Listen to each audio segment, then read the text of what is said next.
সম্মানিত থানা আমির, প্রিয় পরিচালক, থানা দায়িত্বশীল মণ্ডলী, একান্ত প্রিয় সাংবাদিক ভাইরা, সালামু আলাইকুম রহমতুল্লাহ। এটা আমার একটি ভিন্ন প্ল্যান ছিল যে আর একটু ফিল্ডটা গোছায় নিয়ে আপনাদের সাথে আরও চমৎকার করে আমার প্ল্যান পরিকল্পনাগুলোকে একটু সুন্দর করে গোছায় কীভাবে ভিজুয়াল আকারে আপনাদের সাথে উপস্থাপন করার। বাট এটা ফর দ্য টাইমিং কঠিন, আর একটু সময় লাগবে, কারণ মাঠ আমার দেখতে হবে, এই ফিল্ডের সমস্যাকে কী সেগুলো জানতে হবে, এরপরে এ বিষয়ে আমাকে সিদ্ধান্ত নিতে হবে। তো যেহেতু আমরা প্রোগ্রাম আয়োজন করেছি, আপনারা জানেন যে গত এক সপ্তাহ হয়ে গেছে, 17 তারিখ আনুষ্ঠানিকভাবে বাংলাদেশ জামাত ইসলামের পক্ষ থেকে আমাকে প্রার্থী ঘোষণা করা হয়েছে আসনের। তো আজকে এরপর থেকে আমরা মূলত আমাদের কার্যক্রম শুরু করেছি, বিভিন্ন ইউনিয়ন ভিত্তিক কার্যক্রম শুরু করেছি। দীর্ঘ সময়, গত প্রায় 10.5 বছর আমি মূলত দেশের বাইরে ছিলাম। আমি পড়াশোনা করেছি ঢাকা বিশ্ববিদ্যালয়ে, পড়াশোনা শেষ করে উচ্চশিক্ষার জন্য দেশের বাইরে যাই সরকারি স্কলারশিপে। এরপরে প্রায় 1 দশক পিএইচডি শেষ করে সেখানকার একটা সরকারি বিশ্ববিদ্যালয়ে আমি অ্যাসিস্ট্যান্ট প্রফেসর হিসেবে কর্মরত ছিলাম। বাংলাদেশ জামাত ইসলামের নির্দেশনা এবং দিক নির্দেশনার আলোকেই নতুন বাংলাদেশ গড়ার জন্য আমাকে দেশে আসতে হয়েছে। আপনারা জানেন যে বাংলাদেশ জামাত ইসলামের সম্মানিত আমির ডাক্তার শফিকুর রহমানের জাতীয় সমাবেশের বক্তব্য আমার বিশ্বাস করি যে সবাই ভিডিওতে শুনেছেন। যদিও তিনি অসুস্থ হয়েছিলেন, 2 দফা অসুস্থ হয়ে পড়েছিলেন, কিন্তু তিনি তার বক্তব্য কিন্তু বসে বসে দিয়েছেন এবং তার বক্তব্যের কিছু সারাংশ ছিল। সেই সারাংশটা কি? সেই সারাংশ হলো আমাদের 54 বছর রাজনৈতিক যে ব্যর্থতা, যে কারণে আমরা রাজনৈতিকভাবে আমরা সফল হতে পারছি না, যে কারণে বাংলাদেশ এগিয়ে যেতে পারছে না, এই পয়েন্টগুলো ফাইন্ড আউট করে এমন একটি বাংলাদেশ আমরা বিনির্মাণ করতে চাই, যে বাংলাদেশ হবে একজন চা শ্রমিক থেকে শুরু করে, একজন রিক্সাওয়ালা থেকে শুরু করে, একজন আমলা পর্যন্ত সকলের জন্য একটা সুন্দর বাংলাদেশ আমরা তৈরি করতে চাই।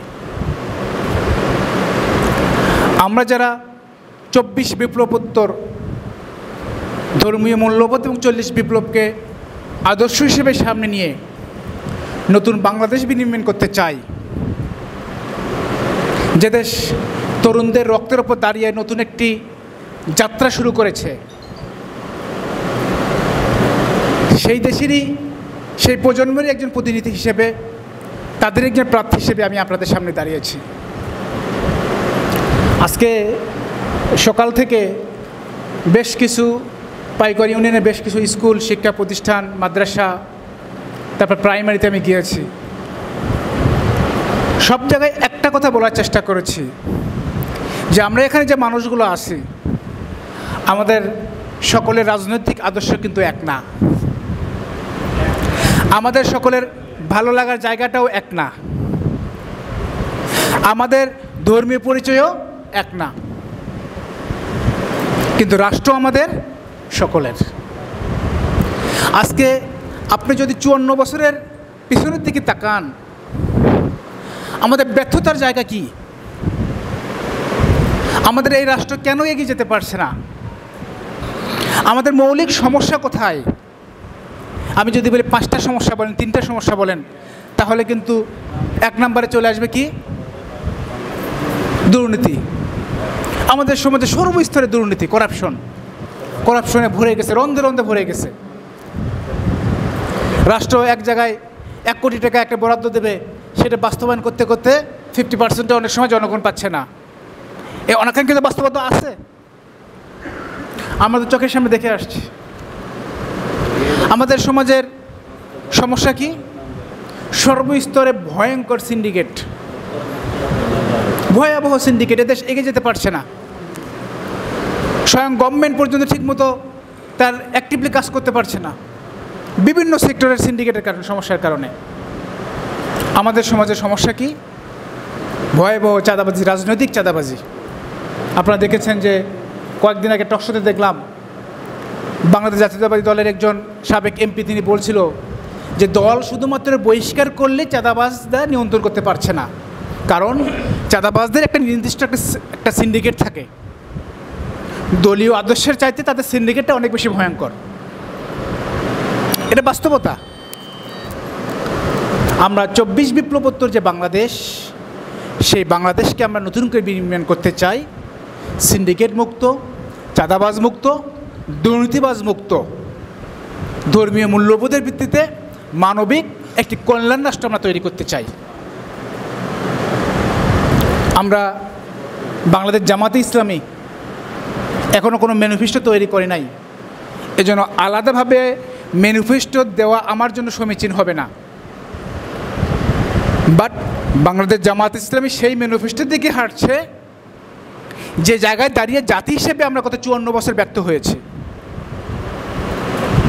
যে জায়গায় দাঁড়িয়ে আমরা জাতীয় ঐক্যের মাধ্যমে বাংলাদেশকে আমরা সামনে এগিয়ে নিতে পারবো।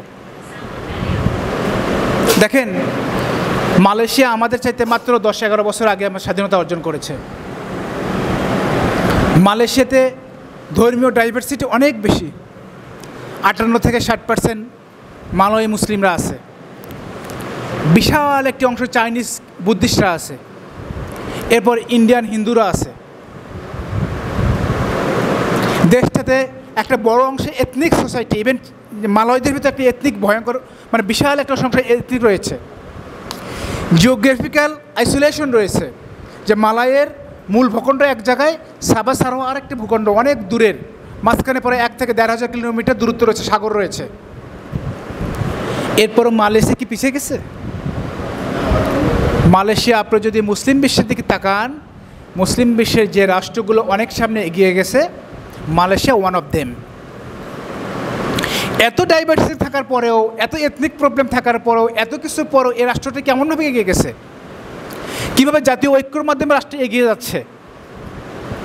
আমরা বিশ্বাস করি আমাদের অতীতের ব্যর্থতা থেকে শিক্ষা নিয়ে 24 বিপ্লবোত্তর এই বাংলাদেশে আমাদের ঐক্যবদ্ধভাবে দেশকে গড়ার জন্য আমাদের এগিয়ে যেতে হবে।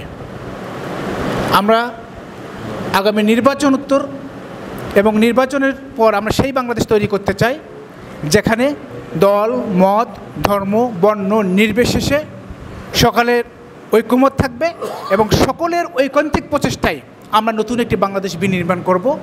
এটি আমাদের মূল আদর্শিক বিষয়।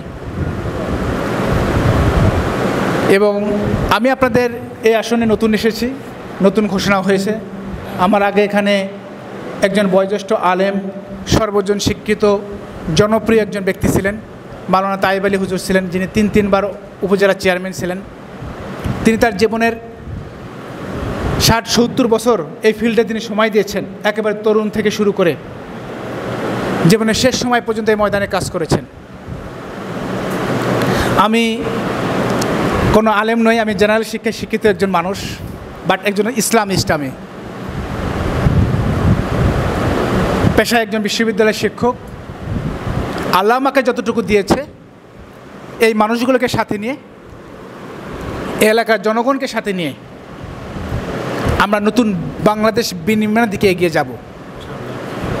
আমি একটি স্লোগান চিন্তা করেছি, স্লোগান হলো সমৃদ্ধ বাংলাদেশ, উন্নয়নের বগুড়া, মডেল কাহালু নন্দীগ্রাম হবে দেশের সেরা। আমরা এমন একটি কাহালু নন্দীগ্রামকে তৈরি করতে চাই, যে Kahalu Nandigram not only will be role model for the Bogura, এটা সারা বাংলাদেশের জন্য একটি রোল কনস্টিটিউশন হিসেবে, সংসদীয় এলাকা হিসেবে সারা দেশে একটি পরিচিতি পাবে ইনশাল্লাহ। সেই পথ চলাই শাহজাহানপুর এই অঞ্চলের যারা আছেন আমাদের ভাইরা, কাহালু, নন্দীগ্রাম সহ যারা প্রেস ক্লাবের সাংবাদিকরা আছেন, আপনাদের সকলের কাছ থেকে আমি সেই সহযোগিতা চাই, যে সহযোগিতার মাধ্যমে আমরা আগামী দিনে আমাদের পথ চলা সুন্দর হবে, ঐক্যবদ্ধভাবে আমাদের কাজগুলোকে আমরা এগিয়ে নিতে পারবো।